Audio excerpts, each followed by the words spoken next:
Hey, welcome back everybody. GBear's Off-Grid Ways, a homestead in the desert. This is part 2 on March 31st, 2019. And yeah, I didn't even get to post the other one until later in the afternoon, and I shot it at lunchtime. But I'm taking the shot now because, as you can see, I got the end on my box. I've got my trellis up on the top, except for the center pieces. I'll be putting those in down the line. I got plenty of time before the grapevines grow up that tall. I planted my grapevine for, this is the Concord grape. I planted that here in the corner so it can get up to there and start working. And if I need to, I left those tails sticking out so I can add on, and I can go over to the end here and just stretch across this direction, and then keep the this grapevine going just over here. And then the two grapevines over there, one is a green seedless and the other one is a purple seedless, and those will come one down this side and one down this side. So I'll have plenty of shade and grapes, and beautiful in here. All right, I got the bottoms cut off of those big pots, and got the tree ready here to go in. I got only one bag left out of the 10 that I bought this morning, and that's not enough to do what I got to do. So I will be making another run tomorrow for some more. I'll get what I need, and by tomorrow the trees will be in place. And then in between the trees will be 2 more grow boxes, raised garden grow boxes like this, 12 inches tall. And I might even raise those up a little bit with some 2x8s that I have laying around. But we'll see, because inside of this pot, I've got probably, a dozen potatoes that are all sprouted already. And I just buried them under the soil so that they'll be protected until tomorrow. But those are going to go into the grow boxes here, and those will be my potato boxes.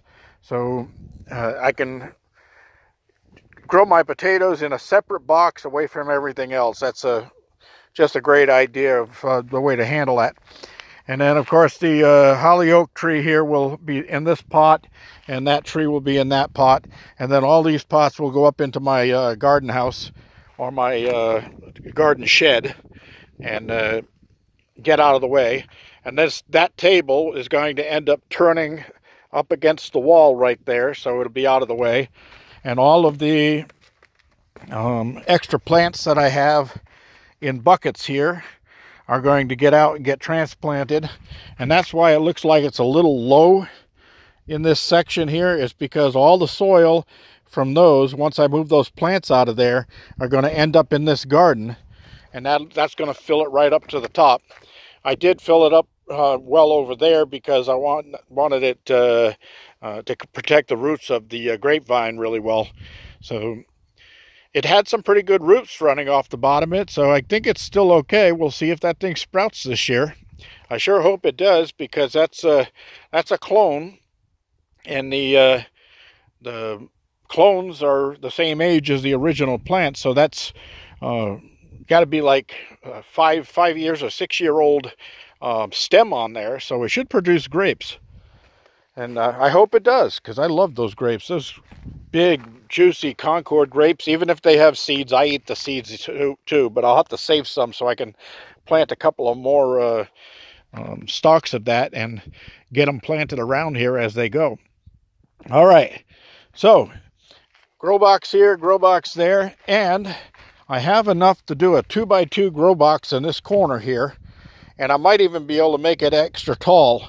And then in that one right there, I'm not sure what I'm going to put in there, but it'll be something by itself over in the corner that'll grow tall and produce shade and wind block from that edge, because sometimes the wind comes out of that direction and blows right on through here. And I saw a couple of little mini dust devils run by today, but no damage. Okay, these are what I had planted inside of the pot with all of the parsley, and I still don't know what they are. They're not recognizable yet, but I'll let them grow up a little further.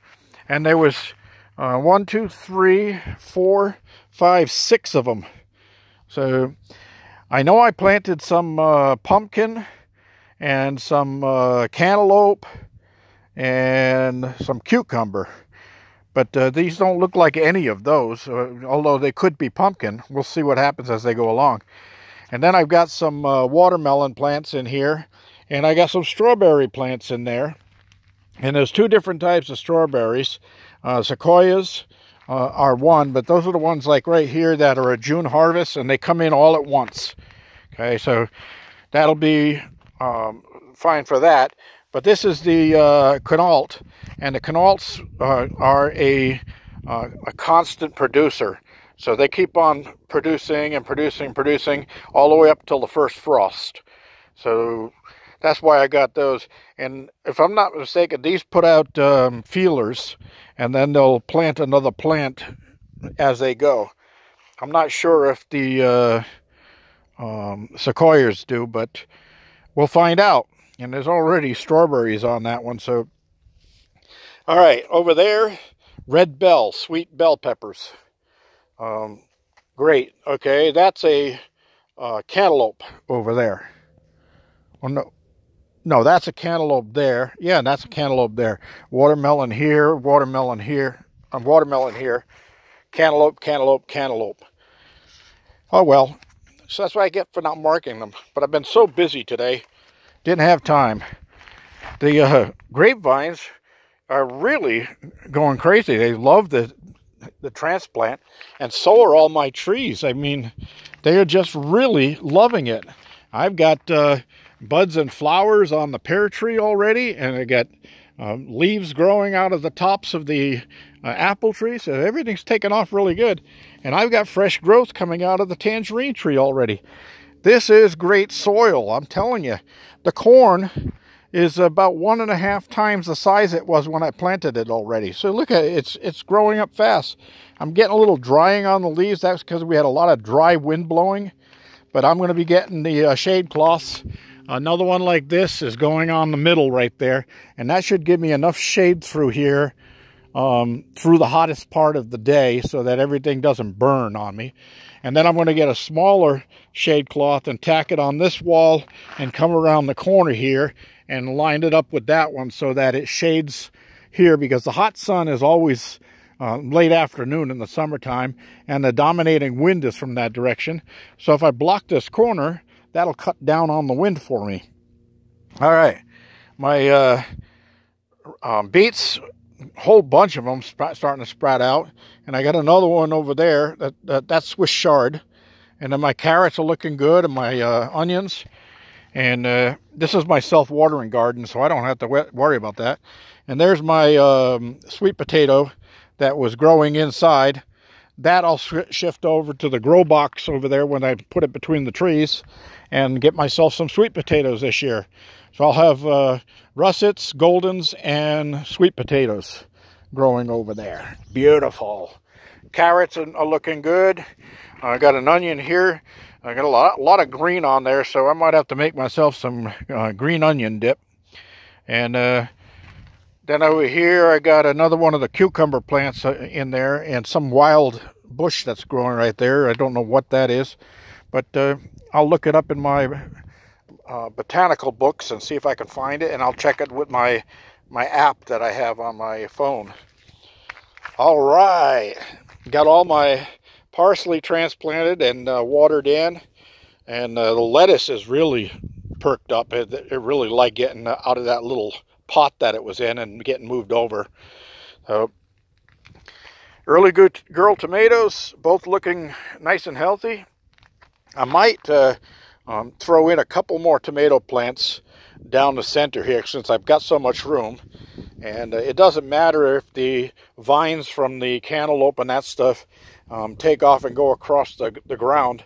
The tomatoes can grow in between those. It doesn't matter. As long as the tomatoes' leaves can get up through the top and get some sun, that's all they care about. And then I'll be, of course, that's a husky cherry, so those usually grow into pretty good sized vines. And I'll have to run some stringers from the end of the trellis over there and tie them off on these boards up here, and then I can hang those. I might even be able to put something on top of there, but it'd be a little bit low. 6-foot guys will hit their head on it, and I'll have to duck. But you know, I'm thinking that with all this, the way I'm going to have this set up with the shade from the trees and the shade from the cloth and the plants growing in here and the moisture from the wet garden, this is going to be a pretty nice little place to come and sit out here during the summer months when it's too hot to be inside. I might leave some room over there by the trees and the potato garden, or put a couple of chairs out there and a little table to set the cold beers down on, and I can sit out here and breathe fresh air and relax. Of course, this screen ain't going to stop the bugs very much, so we'll have to see if that works out or not. All right, that's about all for now. All those hanging grow baskets that are on the wall there, I'm going to line those with burlap and fill them with garden soil and get some plants growing in those also. And maybe do a couple of hanging strawberries or something like that. And then sooner or later, I'm going to move my cactus over there down into this area. I don't know if I'll put it in or just beside here, because I am planning on moving this barrel out of there and moving it over to the side, right about where the ladder starts right there. So it'll be halfway through this whole garden, and then I can take a 25-foot garden hose off of there, because right now the one I got on there is only 12-foot, but I'll get a 25-footer off of there, and I'll be able to reach everything in this grow house if I put that there. And this will be the shady side, so that's the north side, so that's where I want my water barrels anyway. And if I get some more of those, I'll stack them all the way along this side of the grow house, and that'll become a water wall, and it'll also help block wind that comes out of that direction. So, yeah, just tossing ideas around in my head. That's about all. GBear reminding you, please give me a thumbs up down there, click the like button, and don't forget to click the share button and share with friends, family, relatives, enemies, old schoolmates, old school teachers, anybody, nurses, doctors, anybody you've seen recently. Say, hey, go to this guy's YouTube channel and check this out. All right, I appreciate all of that. If you've subscribed, thank you. If you haven't subscribed, please do. Let's get the subscriber list up. Had one of my the Philippines, I can't remember the full name, but the Philippines Adventure or something like that. He's just gave me a shout out on his YouTube channel, and hopefully that'll send some people my way. GBear signing off.